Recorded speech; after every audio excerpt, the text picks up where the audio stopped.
ನಮಸ್ಕಾರ ಎಲ್ಲ ನನ್ನ ಕರ್ನಾಟಕದ ಸ್ಪರ್ಧಾರ್ಥಿಗಳೇ. ನಿಮ್ಗೆಲ್ಲರಿಗೂ ಗೊತ್ತಿರುವಂಗೆ ಮಹೇಶ್ ಸರ್ ಒಂದು ಹೊಸ ನ್ಯೂ ಚಾಲೆಂಜ್ ತೊಗೊಂಡಾರ. ಅದೇನಂದ್ರೆ 5 ಸ್ಪರ್ಧಾರ್ಥಿಗಳನ್ನು ವಿಲೇಜ್ ಅಡ್ಮಿನಿಸ್ಟ್ರೇಟಿವ್ ಆಫೀಸರ್ ಮಾಡಿಸುವ 75 ಡೇಸ್ ಚಾಲೆಂಜ್. ಮಹೇಶ್ ಸರ್ದ ಫಸ್ಟ್ ಚಾಲೆಂಜ್ ಬಗ್ಗೆ ನಿಮ್ಗೆಲ್ಲರಿಗೂ ಗೊತ್ತಿರ್ಬೋದು. ಅದೇನಂದ್ರೆ 150 ಡೇಸ್ನಾಗ ಗೌರ್ಮೆಂಟ್ ಜಾಬ್ ತೊಗೊಳ್ಳೋ ಚಾಲೆಂಜ್. ಇದನ್ನು ಸರ್ ಜಸ್ಟ್ 60 ಡೇಸ್ನಾಗ ಕಂಪ್ಲೀಟ್ ಮಾಡ್ಯಾರ, ಅಂದ್ರೆ ಲೆಸ್ ದೆನ್ ಹಾಫ್ ಡ್ಯೂರೇಷನ್ ಒಳಗೆ. ಆಮೇಲೆ ರೀಸೆಂಟ್ ನಡೆಸಿರೋ FDA ಎಕ್ಸಾಮ್ದಾಗ all over Karnataka 7th rank ಬಂದಾರ. ಅದಕ್ಕೆ ಸರ್ ಕ್ರೆಡಿಬಿಲಿಟಿ ಬಗ್ಗೆ ಮಾತಾಡೋಂಗಿಲ್ಲ. ಯಾಕಂತಂದ್ರೆ ಇವ್ರು ರೀಸೆಂಟಾಗಿ ಎಕ್ಸಾಮ್ ಕ್ಲಿಯರ್ ಮಾಡಿರೋದ್ರಿಂದ ಇವರಿಗೆ KE ಯಾವ್ಯಾವ ಟಾಪಿಕ್ಸ್ ಮೇಲೆ ಫೋಕಸ್ ಮಾಡತೈತಿ, ಯಾವ್ಯಾವ ಇಂಪಾರ್ಟೆಂಟ್ ಥೀಮ್ಸ್, ಅವ್ರು ಕ್ವಶನ್ ಫ್ರೇಮ್ ಮಾಡೋ ಮುಂದಾಗ ಅದ್ರ ಹಿಂದಿನ ಲಾಜಿಕ್ ಏನು ಸರಿ ಕಂಪ್ಲೀಟ್ ಐಡಿಯಾ ಐತಿ. ಈಗ ನನ್ನ ಬಗ್ಗೆ ಹೇಳ್ಬೇಕಂತಂದ್ರೆ ನನ್ನ ಹೆಸರು ವಿಶ್ವಾಂತ್. ನಾನು ಕಳೆದ 2 ವರ್ಷದಿಂದ UPSC ಪ್ರಿಪೇರ್ ಮಾಡತ್ತೀನಿ. ನಾನು ಲಾಸ್ಟ್ ಇಯರ್ ಪ್ರಿಲಿಮ್ಸ್ 2025 ಕ್ಲಿಯರ್ ಮಾಡಿದ್ದೆ, ಆಮೇಲೆ ಮೇನ್ಸ್ ಬರ್ದಿದ್ದೆ. ಆದರೆ ಅನ್ಫಾರ್ಚುನೇಟ್ಲಿ ನನಗೆ ಇಂಟರ್ವ್ಯೂ ಕಾಲ್ ಬರಲಿಲ್ಲ. ನಾನು ಈ ಟೀಮ್ ಜಾಯ್ನ್ ಆಗೋ ಉದ್ದೇಶ ಏನಂತಂದ್ರೆ ಇವ್ರದ್ದು ಒಳ್ಳೆ ಪರ್ಪಸ್ ಇಂತ್ರ ಈ ಪ್ರೋಗ್ರಾಮಿಂದ ಬಂದ ದುಡ್ಡನ್ನು ಇವರು ಒಂದು NGOಗೆ ಡೊನೇಟ್ ಮಾಡ್ಬೇಕಂತಂದ್ರೆ ಅದಕ್ಕೋಸ್ಕರ ನಾ ಈ ಟೀಮ್ ಜಾಯ್ನ್ ಆಗಿನಿ. ಆಮೇಲೆ ನೀವು ಕೇಳ್ಬೋದು, ನೀವು UPSC ಓದಿದ್ದವು ನಮಗೆ ಹೆಂಗೆ ಹೆಲ್ಪ್ ಆಗೋಣ ಅಂತೇಳಿ. ಆದರೆ ನೀವು ಈಗ ರೀಸೆಂಟ್ ಯಾವ್ದು ಬೇಕಾದ ಕ್ವಶನ್ ಪೇಪರ್ ತೆಗೆದು ನೋಡ್ರಿ, KE ಅಥವಾ KPSC, UPSCನವ್ರು ಇನ್ಸ್ಪಿರೇಷನ್ ಆಗಿ ತೊಗೊಂಡು ಸ್ಟೇಟ್ಮೆಂಟ್ ಬೇಸ್ಡ್ ಕ್ವಶನ್ಸನ್ನು ಜಾಸ್ತಿ ಮಾಡಕತ್ತಾರೆ. ಅದಕ್ಕೆ ನಾವೇನು ಇಷ್ಟು ದಿವಸ ನಮ್ಮ UPSC ಎಕ್ಸ್ಪೀರಿಯನ್ಸ್ ಅಂತಂದ್ರೆ UPSC ಹೆಂಗೆ ಫ್ರೇಮ್ ಮಾಡ್ತೀವಿ ಕ್ವಶನ್ಸ್, ಅದ್ರ ಹಿಂದಿನ ಲಾಜಿಕ್ಸ್ ಏನು, ಯಾವ್ಯಾವ ಇಂಪಾರ್ಟೆಂಟ್ ಏರಿಯಾಸ್ ಮೇಲೆ ಫೋಕಸ್ ಮಾಡ್ತಿದ್ರು. ನಾನು ರಗಡ್ ಎಕ್ಸಾಂಪಲ್ಸ್ ತೋರಿಸ್ತೀನಿ ನಿಮಗೆ. UPSC ಪ್ರೀವಿಯಸ್ ಇಯರ್ ಕ್ವಶನನ್ನು KPSC ಅಥವಾ KE ಡೈರೆಕ್ಟ್ ಕಾಪಿ ಪೇಸ್ಟ್ ಮಾಡ್ಯಾರ ಎಷ್ಟೋ ಕಡೆ.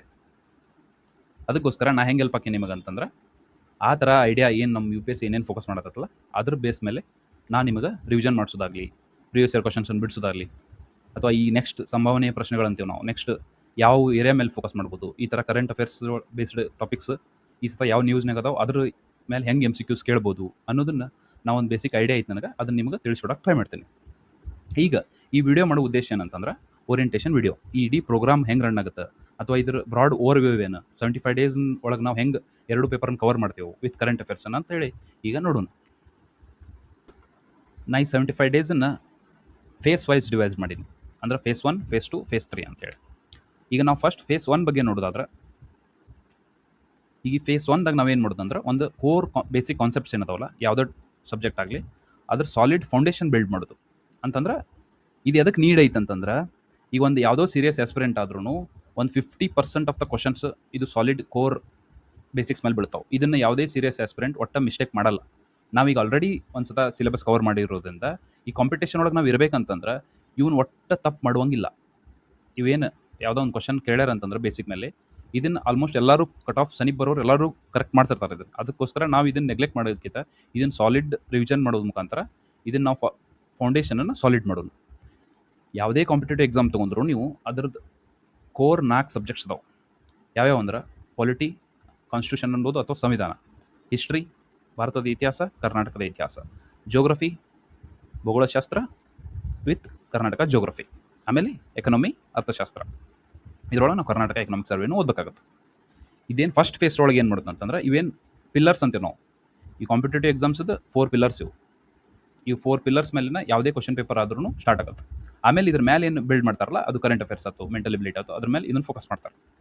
ಆಮೇಲೆ ಜನರಲ್ ಸೈನ್ಸ್ ಮತ್ತು EVS ಇದನ್ನು ನಾವು ಸ್ಟಡಿ ಮಾಡಬೇಕಾಗತ್ತೆ. ಇದ್ರ ಇಂಪಾರ್ಟೆನ್ಸ್ ಈಗ ಜಾಸ್ತಿ ಆಗುತ್ತೆ. ಇದನ್ನು ಫಸ್ಟ್ ಫೇಸ್ನಾಗ ನಾವು ಹಿಂಗೆ ಮಾಡೋಣ. ಇವೆಲ್ಲ ಸಬ್ಜೆಕ್ಟ್ಸನ್ನು ನಾವು ನಿಮಗೆ ಡೈಲಿ ಟಾರ್ಗೆಟ್ಸ್ ಕೊಡ್ಕೊತ ಹೋಗ್ತೇವೆ. ಅದ್ರ ಬೇಸ್ ಮೇಲೆ ನಿಮ್ಮ ಸೋರ್ಸ್ ಏನು ಇಷ್ಟು ದಿವಸ ಓದಿರ್ತಿರಲ್ಲ ಅದನ್ನು ರಿವಿಷನ್ ಮಾಡೋದು. ನಾವೀಗ ಟಾಪಿಕ್ಸ್ ಹಾಕಿದ್ದೆವು. ಈಗ 1ನೇ ದಿವಸ ನಾವು ಈ ಫಂಡಮೆಂಟಲ್ ರೈಟ್ಸ್ ಅಥವಾ ಮೂಲಭೂತ ಹಕ್ಕುಗಳು, ಫಂಡಮೆಂಟಲ್ ಡ್ಯೂಟೀಸ್ ಮತ್ತು ರಾಜ್ಯ ನಿರ್ದೇಶಕ ತತ್ವಗಳು ಅಂದರೆ DPSP ಹಿಂಗೆ ಹಾಕಿದ್ದೇವೆ ಅನ್ಕೋರಿ. ನಿಮ್ಮ ಸೋರ್ಸ್ ಒಳಗೆ ನೀವು ಇಷ್ಟು ದಿವಸ ಏನು ಓದಿರ್ತಿರಲ್ಲ ಅದನ್ನು ನೀವು ಅವತ್ತು ಸಾಯಂಕಾಲ ಅನ್ನೋದ್ರಾಗ ಅಥವಾ ನಾವೇನು ಟಾರ್ಗೆಟ್ಸ್ ಕೊಟ್ಟಿರ್ತೇವಲ್ಲ ಅದ್ರೊಳಗಾಗಿ ಮುಗಿಸ್ಬೇಕು. ಈಗ ಫೇಸ್ 2 ಒಳಗೆ ಏನು ಮಾಡ್ತೀವಿ ಅಂತಂದ್ರೆ ಕಮ್ಯುನಿಕೇಷನ್ ಪೇಪರ್ ಒಳಗೆ ಏನೇನೈತಿ, ಕನ್ನಡ ಗ್ರಾಮರ್, ಇಂಗ್ಲೀಷ್ ಗ್ರಾಮರ್ ಮತ್ತು ಕಂಪ್ಯೂಟರ್. ಈಗ ನೀವು ಕೇಳ್ಬೋದು ಫೇಸ್ 2 ಒಳಗೆ ನಾವು ಫೇಸ್ 1 ಮಾಡಿದ್ದನ್ನು ಮತ್ತು ನಾವು ಭಾಳ ದಿವಸ ಆಗಿರ್ತದೆ ಮಾಡಿ ಅದನ್ನು ನಾವು ನೆನಪಾರ್ಬೋದು, ರಿವಿಷನ್ ಹೆಂಗೆ ಮಾಡೋದು ಅಂತಂದ್ರೆ ಈಗ ಫೇಸ್ 2 ಒಳಗೆ ಏನು ಮಾಡೋದು, ಫೇಸ್ 1 ಒಳಗೆ ಏನು ಕವರ್ ಮಾಡಿರ್ತೀವಲ್ಲ ಕೋರ್ ಬೇಸಿಕ್ಸನ್ನು ಇದನ್ನು ರಿವಿಷನ್ ಹೆಂಗೆ ಮಾಡೋದು ಅಂದ್ರೆ MCQ ಮುಖಾಂತರ ಫೇಸ್ 1 ಒಳಗೆ ಮಾಡಿದ್ದನ್ನು ಫೇಸ್ 2 ಒಳಗೆ ರಿವಿಷನ್ ಮಾಡೋದು. ಈಗ ನನಗಂತೂ ಕನ್ಫರ್ಮ್ ಗೊತ್ತೈತಿ ನೀವು ಪಕ್ಕ ಕ್ವಶನ್ ಏನು ಕೇಳ್ತೀರಿ ಅಂತಂದ್ರೆ ಕರೆಂಟ್ ಅಫೇರ್ಸ್ ಏನು ಮಾಡೋದು ಅಂತ. ಯಾಕಂದ್ರೆ ಈಗ ರೀಸೆಂಟ್ ನೀವು ಟ್ರೆಂಡ್ ನೋಡಕತ್ರ ಕರೆಂಟ್ ಅಫೇರ್ಸ್ ವೇಟೇಜ್ ಜಾಸ್ತಿ ಆಗತ್ತೈತಿ. ಅದಕ್ಕೆ ನನ್ನ ಆನ್ಸರ್ ಏನಂತಂದ್ರೆ ಕರೆಂಟ್ ಅಫೇರ್ಸ್ ವೇಟೇಜ್ ಜಾಸ್ತಿ ಆಗೋದ್ರಿಂದ ನಾವು ಕರೆಂಟ್ ಅಫೇರ್ಸನ್ನು ಒಂದು ಸಪ್ರೇಟ್ ಸಬ್ಜೆಕ್ಟಾಗಿ ಓದೋಕ್ಕಾಗಲ್ಲ. ಅದಕ್ಕೋಸ್ಕರ ಆಲ್ಮೋಸ್ಟ್ ಡೈಲಿ ನಾವು ಕರೆಂಟ್ ಅಫೇರ್ಸನ್ನು ಸ್ಟಡಿ ಮಾಡಬೇಕಾಗತ್ತೆ. ಫೇಸ್ 1 ಒಳಗೆ ಆಯಿತು, ಫೇಸ್ 2 ಒಳಗಾಯ್ತು, ನಾವು ಕರೆಂಟ್ ಅಫೇರ್ಸನ್ನು ಆಲ್ಮೋಸ್ಟ್ ಫೇಸ್ 2 ಮುಗಿಯೋ ಮಟ್ಟನು ಕರೆಂಟ್ ಅಫೇರ್ಸನ್ನು ನಾವು ಡೈಲಿ ಓದಬೇಕಾಗತ್ತೆ. ನಾವು ಡೈಲಿ ಏನು ಮಾಡ್ತೀವಿ ಅಂತಂದ್ರೆ ಒಂದು ಸ್ಪರ್ಧಾ ಅರಿವು ಅಥವಾ ನೀವು ಯಾವುದೋ ಒಂದು ಕರೆಂಟ್ ಅಫೇರ್ಸ್ ಮ್ಯಾಗಝಿನ್ ಈಗ ಆಲ್ರೆಡಿ ಓದಿದ್ರಿ ಅಂದ್ರೆ ಅದರೊಳಗಿನ ಪೇಜಸನ್ನು ಡಿವೈಡ್ ಮಾಡಿ ಅದನ್ನು ನಿಮಗೆ ಏನು ಮಾಡ್ತೇವೆ ಡೈಲಿ ಟಾರ್ಗೆಟ್ಸ್ ಕೊಡ್ತೇವೆ, ಇದನ್ನು ಇಷ್ಟು ಕವರ್ ಮಾಡ್ಬೇಕು ಡೈಲಿ ಅಂತೇಳಿ. ಅರ್ಥ ಆತ್ರೆ? ನೀವು ಕರೆಂಟ್ ಅಫೇರ್ಸ್ ಐಡಿಯಾ ಕೊಡೋದಾದ್ರೆ ನಿಮಗೆ ಕರೆಂಟ್ ಅಫೇರ್ಸ್ 2 ಟೈಪ್ ಅದಾವೆ. ಅಂದ್ರೆ ಕರೆಂಟ್ ಅಫೇರ್ಸ್ ಬೇಸ್ಡ್ ಸ್ಟ್ಯಾಟಿಕ್ ಅಂತಂದ್ರೆ ಈಗ ಎಕ್ಸಾಂಪಲ್ ತಗೋರಿ, ಈಗ ವೈಸ್ ಪ್ರೆಸಿಡೆಂಟ್ ಉಪರಾಷ್ಟ್ರಪತಿ ರೀಸೆಂಟಾಗಿ ರೆಸಿಗ್ನೇಷನ್ ಕೊಟ್ಟರು.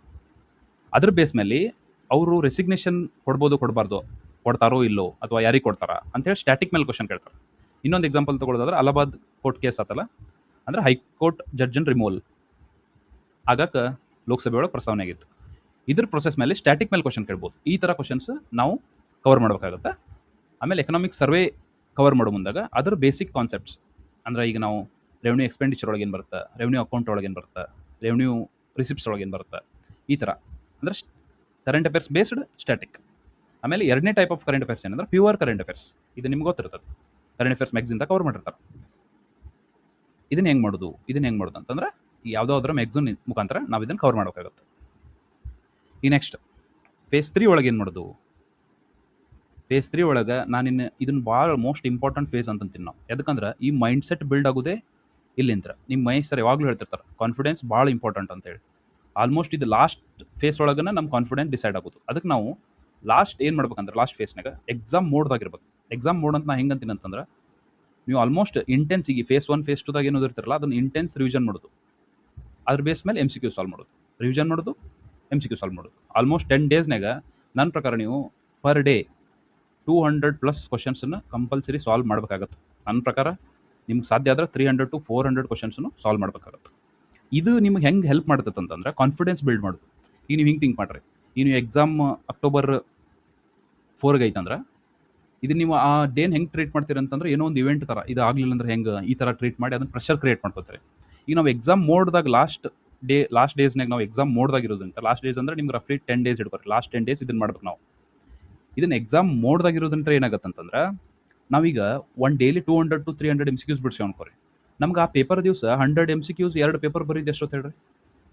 ಆಲ್ಮೋಸ್ಟ್ ನೀವು ರೊಟ್ಟಿ ಬೇಳೆ ತಿಂದಂಗೆ ಮಾಡಿಬಿಡ್ತೀರಿ, ಅದನ್ನು ಅಷ್ಟು ಈಸಿಯಾಗಿ ಬಿಡಿಸಿ ಬಂದುಬಿಡ್ತೀರಿ. ಅರ್ಥ ಆದ್ರೆ? ಇದನ್ನು ನಾವು ಎಕ್ಸಾಮ್ ಮೋಡ್ ಪ್ರಿಪ್ರೇಷನ್ ಏನು ಮಾಡ್ತೀವಲ್ಲ, ಇಂಟೆನ್ಸ್ ರಿವಿಷನ್ ಪ್ರಾಕ್ಟೀಸ್ MCQs, ಈ ಫೇಸ್ 1 ಪ್ಲಸ್ ಫೇಸ್ 2 ಒಳಗೆ ಏನು ಕವರ್ ಮಾಡಿರ್ತೀವಲ್ಲ ಅದನ್ನು ಅಷ್ಟು ಒಂದ್ಸತ ಪೂರ್ತಿ ಎಕ್ಸಾಮ್ಗೆ ಹೋಗಿದ್ದ ಮುಂಚೆ ಎಲ್ಲ ಒಂದ್ಸತ ಫೇಸ್ 3 ಒಳಗೆ ರಿವಿಷನ್ ಮಾಡಿ ಎಕ್ಸಾಮ್ ಕೊಡೋದು. ಈಗ ನೀವು ಇನ್ನೊಂದು ಕ್ವಶನ್ ಕೇಳ್ಬೋದು ನನಗೆ, ಏನಂತಂದ್ರೆ ಈಗ ಡೈಲಿ ನಮ್ಮ ರುಟೀನ್ ಹೆಂಗಿರ್ತತಿ, ಡೈಲಿ ನೀವೇನೇನು ಕೊಡ್ತೀರಿ ನಮಗೆ, ನಮ್ಮ ಕಡೆ ಅಂತ ಏನೇನು ಇರ್ತದೆ ಅಂತ ಹೇಳಿ ನೀವು ಕೇಳ್ಬೋದು. ಈ ಡೈಲಿ ಶೆಡ್ಯೂಲ್ ಹೆಂಗಿರ್ತದೆ ಅಂದ್ರೆ, ನೀವು ಮುಂಜಾನೆ ಡೇ ಸ್ಟಾರ್ಟ್ ಮಾಡೋಕ್ಕಿಂತ ಮುಂಚೆನ ನಿಮ್ಗೆ ಟೆಲಿಗ್ರಾಮ್ ಗ್ರೂಪ್ನಾಗ ಡೈಲಿ ಟಾರ್ಗೆಟ್ಸನ್ನು ಅಪ್ಲೋಡ್ ಆಗಿರ್ತಾವೆ. ಇದ್ರ ಜೊತೆನೇ ನಿಮ್ಗೆ ಒಂದು ಓವರ್ವ್ಯೂ ವಿಡಿಯೋ, ಅಂದ್ರೆ ಈಗ ನಾವು ಒಂದು ಟಾರ್ಗೆಟ್ಸ್ ಹಾಕಿ ಅನ್ಕೋರಿ, ಈಗ ಇವತ್ತು ಇದು ಕವರ್ ಮಾಡ್ಬೇಕಂತೇಳಿ ಈ ಸಿಲೆಬಸ್ ನಮಗೆ ಎಕ್ಸಾಮಿಗೆ ಎಷ್ಟು ಇಂಪಾರ್ಟೆಂಟ್, ಅಥವಾ ನಾವು ಇದನ್ನು ಹೆಂಗೆ ಕವರ್ ಮಾಡ್ಬೋದು, ಅಥವಾ ಈ ಸಿಲೆಬಸ್ ಹಿಂದಿರೋ ಐಡಿಯಾ ಏನು, ಯಾಕೆ ಈ ಕ್ವಶನ್ಸನ್ನು ಕೇಳ್ಬೋದು, ಯಾವುದ್ರ ಮೇಲೆ ಜಾಸ್ತಿ ಪ್ರಯಾರಿಟಿ ಕೊಟ್ಟು ಓದಬೇಕು ಅನ್ನೋದೊಂದು ಓವರ್ವ್ಯೂ ವಿಡಿಯೋ ಆಗ್ತದೆ. ಡೈಲಿ ಟಾರ್ಗೆಟ್ಸ್ ಆಗ್ತಿವಲ್ಲ ಅದ್ರ ಜೊತೆನ ಓವರ್ವ್ಯೂ ವಿಡಿಯೋ ಹಾಕ್ತೇವೆ. ಈಗ ಫೇಸ್ 1 ಒಳಗೆ ನಾವು GK ಟಾರ್ಗೆಟ್ಸ್ ಹಾಕೋದು, ಫೇಸ್ 2 ಒಳಗೆ communication paper targets with current affairs targets ಹಾಕ್ತೇವೆ. ಈವ್ನಿಂಗ್ ಏನು ಮಾಡೋದು, ಈವ್ನಿಂಗ್ ನಾವೇನು ಮಾಡ್ತೀವಿ ಅಂದ್ರೆ ಇವೇನು ಕವರ್ ಮಾಡಿರ್ತಿಲ್ಲ ಟಾರ್ಗೆಟ್ಸ್, ಅದ್ರ ಬೇಸ್ ಮೇಲೆ ಯಾವ್ಯಾವ ಪ್ರೀವಿಯಸ್ ಇಯರ್ ಕ್ವಶನ್ ಕೇಳ್ಯಾರ, KA ಅದಾಗಲಿ, KPSC ಆಗಲಿ, UPSC ಆಗಲಿ, UPSC ಒಳಗನ CDS, CAPF ಏನು ಸೆಂಟ್ರಲ್ ಎಕ್ಸಾಮ್ಸ್ ಅದಾವಲ್ಲ, ಅದು ಯಾವೇ ಕ್ವಶನ್ ಕೇಳಿದ್ರು ಈ ಟಾಪಿಕ್ ಮೇಲೆ ಅದನ್ನು ನಾವು ಅಪ್ಲೋಡ್ ಮಾಡ್ತೇವೆ. ಅದನ್ನು ನೀವು ಸಾಲ್ವ್ ಮಾಡ್ಬೇಕು. ಆಮೇಲೆ ಎಂಡ್ ಆಫ್ ದ ಡೇ ನೀವು ಮಕ್ಕೋತಿರ್ತಿರಲ್ಲ, ಅವಾಗ ಏನು ಬರುತ್ತೆ ಅಂದ್ರೆ ಇವೇನು ಪ್ರೀವಿಯಸ್ ಇಯರ್ ಕ್ವಶನ್ಸನ್ನು ಬಿಡಿಸಿರ್ತಿರಲ್ಲ ಅದನ್ನು ನಾವು ಡಿಸ್ಕಸ್ ಮಾಡಿ ನಾನು ವಿಡಿಯೋ ಮಾಡಿ ಹಾಕ್ತೀನಿ. ಅಂದರೆ ಏನು, ಈ ಕ್ವಶನಿಗೆ ಡಿಸ್ಕಸ್ ಮಾಡ್ತಾರಲ್ಲ, ಈ 1ನೇ ಕ್ವಶನಿಗೆ ಈ ಆನ್ಸರ್ ಏನು, ಈ ಆನ್ಸರ್ ಎದಕ್ಕೆ ಆಗುತ್ತೆ, ಈ ಇನ್ನೊಂದು ಆಪ್ಷನ್ ಬಗ್ಗೆ ನಮ್ಗೆ ಏನು ಗೊತ್ತಿರ್ಬೇಕು ಇನ್ಫಾರ್ಮೇಷನ್, ಆ ಥರ discussion video end of the day ಆಗ್ತದೆ ಎವ್ರಿ ಡೇ.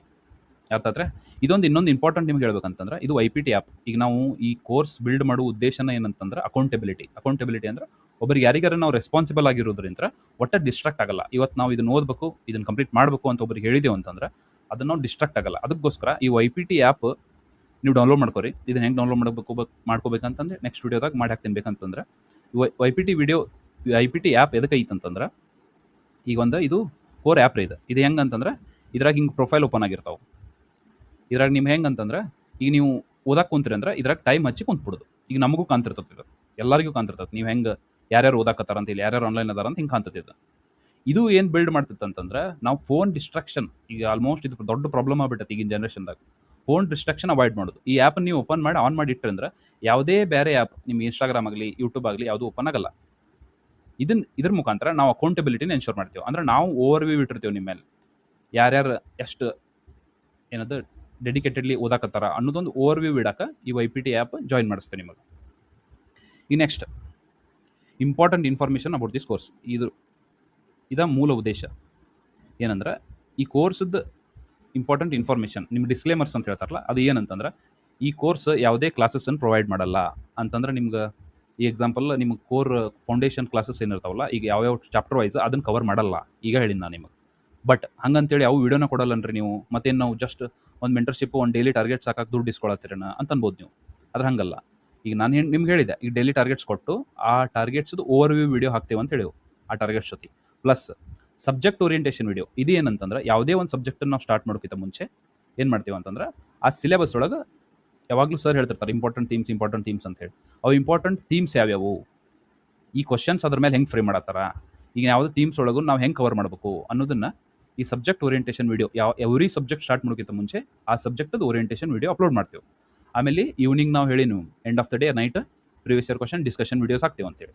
ಆಮೇಲೆ ಇಫ್ ನೀಡೆಡ್ ಶಾರ್ಟ್ ರಿವಿಷನ್ ವಿಡಿಯೋಸನ್ನು ಹಾಕಕ್ಕೆ ಟ್ರೈ ಮಾಡ್ತೇವೆ. ಇದನ್ನು ನಾವು ಪ್ರಾಮಿಸ್ ಮಾಡಲ್ಲ, ಆದರೆ ನಿಮ್ಮ ಡಿಮಾಂಡ್ ಮೇಲೆ, ನಿಮ್ಮ ಡಿಮಾಂಡ್ ಇತ್ತು ಅಥವಾ ನಿಮಗೆ ನೀವು ಡೆಡಿಕೇಟೆಡ್ಲಿ ಪ್ರಿಪೇರ್ ಆಗಿ ಫೇಸ್ 1 ಒಳಗೂ ಚಲೋ ತಂಗ ಮಾಡಿದ್ರಿ, ಎಲ್ಲ ಕವರ್ ಮಾಡಿದ್ರಿ, ನಿಮ್ಮ ಡೆಡಿಕೇಶನ್ ಆಲ್ಮೋಸ್ಟ್ ಭಾಳ ಇತ್ತಂತಂದ್ರೆ ನಮಗೂ ಒಂದು ಉತ್ಸಾಹ ಬರ್ತೈತಿ. ಹೆಂಗಂತಂದ್ರೆ ಶಾರ್ಟ್ ರಿವಿಷನ್ ಎಷ್ಟು ಡೆಡಿಕೇಟೆಡ್ಲಿ ಓದಾತಾರ, ನಮ್ಮದು ಇನ್ನೊಂದು ಎಕ್ಸ್ಟ್ರಾ ಪಾತ್ರ ಹಾಕೋಣ ಅಂತೇಳಿ ಶಾರ್ಟ್ ರಿವಿಷನ್ ವಿಡಿಯೋಸನ್ನು ನಾವೇನು ಮಾಡ್ತೇವೆ, ನಿಮಗೆ ಕೊಡಕ್ಕೆ ಟ್ರೈ ಮಾಡ್ತೇವೆ.